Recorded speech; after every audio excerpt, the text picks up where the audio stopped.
जय हिंद दोस्तों and welcome to all can study. आज का हमारा विषय है नागरिकता और वोट, सुप्रीम कोर्ट का बड़ा फैसला।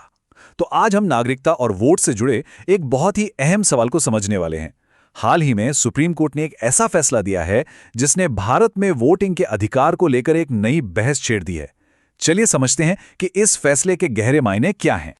तो सबसे बड़ा और सीधा सवाल ये उठता है, क्या चुनाव आयोग सिर्फ इस शक पर कि कोई व्यक्ति भारत का नागरिक है या नहीं, उसका नाम वोटर लिस्ट से हटा सकता है?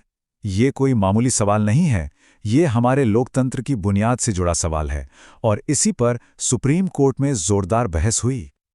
और जानते हैं इस पर सुप्रीम कोर्ट का जवाब क्या था? एकदम साफ और दो टूक, नहीं, चुनाव आयोग ऐसा बिल्कुल नहीं कर सकता। किसी भी व्यक्ति को वोटर लिस्ट से तब तक नहीं हटाया जा सकता जब तक कि सरकार की कोई सक्षम अथॉरिटी उसकी नागरिकता पर आखिरी फैसला न सुना दे। अच्छा, तो कोर्ट के इस फैसले को और गहराई से समझने के लिए यह जानना बहुत जरूरी है कि चुनाव आयोग के पास आखिर अधिकार हैं क्या, किसकी क्या जिम्मेदारी है। चलिए इसे थोड़ा साफ करते हैं। देखिए, यहां पर शक्तियों का बंटवारा बिल्कुल साफ है। एक तरफ है हमारा चुनाव आयोग, जिसका काम है सिर्फ और सिर्फ वोटर लिस्ट तैयार करना और उसे मैनेज करना, और दूसरी तरफ है केंद्र सरकार, जिसके पास नागरिकता तय करने का अकेला अधिकार है। मतलब सीधी सी बात है, चुनाव आयोग नागरिकता के मामले में जज नहीं बन सकता। तो फिर सवाल यह है कि वोटर बनने के लिए चाहिए क्या? कानून के हिसाब से सिर्फ दो बहुत ही सिंपल शर्तें हैं। एक, आपकी उम्र 18 साल से ऊपर हो, और दो, आप भारत के सामान्य निवासी हों। सबसे दिलचस्प बात यह है कि रजिस्ट्रेशन के वक्त आपसे नागरिकता का कोई पक्का सबूत नहीं मांगा जाता। और इसी पूरी बहस के बीच में एक खास टर्म बार बार सामने आता है, डी वोटर। इसका मतलब है डाउटफुल या संदिग्ध वोटर। यह शब्द उन लोगों के लिए इस्तेमाल होता है जिनकी नागरिकता पर सवाल उठ चुका है। यह हमें बताता है कि जमीनी हकीकत में चुनाव आयोग के लिए चीजें कितनी उलझी हुई हैं। चलिए अब सीधे उस केस पर आते हैं जिसने इस पूरे मुद्दे को सुप्रीम कोर्ट के दरवाजे तक पहुंचाया। केस का नाम है आत्मदीप बनाम यूनियन ऑफ इंडिया। तो इस कहानी के किरदार कौन कौन हैं? एक तरफ है याचिकाकर्ता यानी एक एनजीओ जिसका नाम है आत्मदीप, दूसरी तरफ है भारत सरकार। और इन दोनों के बीच टकराव का असली मुद्दा क्या है? मुद्दा है उन लोगों के वोटिंग अधिकार जिन्होंने सिटीजनशिप अमेंडमेंट एक्ट यानी सीएए के तहत नागरिकता के लिए अप्लाई किया है। तो ये एनजीओ अदालत से क्या चाहती थी? उनकी मांग थी कि जिन लोगों ने सीएए के तहत नागरिकता के लिए अर्जी दी है, उन्हें फौरन वोटर लिस्ट में शामिल किया जाए। भले ही उनकी नागरिकता पर अभी फाइनल फैसला नहीं हुआ है, उन्हें एक तरह से अस्थायी तौर पर वोट देने का हक दे दिया जाए। पर इतनी जल्दी क्यों थी? दरअसल एनजीओ को डर था कि चुनाव आयोग की एक प्रक्रिया है जिसे स्पेशल इंटेंसिव रिव्यूजन या एसआईआर कहते हैं। इसमें वोटर लिस्ट को अपडेट किया जाता है।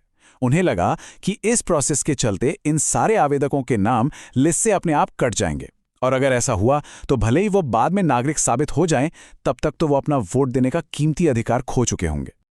तो अब आते हैं सबसे अहम हिस्से पर। सुप्रीम कोर्ट ने इस पूरी दलील को सुना और फिर अपना क्या फैसला दिया और उसके पीछे की सोच क्या थी।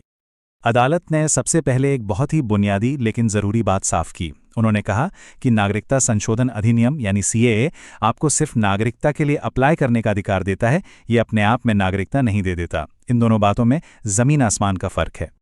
कोर्ट ने यह भी साफ कर दिया कि हर एक अर्जी की पूरी जांच पड़ताल होगी। सरकार को यह पक्का करना होगा कि आवेदक बताए गए अल्पसंख्यक समुदाय और देश से ही हैं और वो वाकई में भारत में रह रहा है।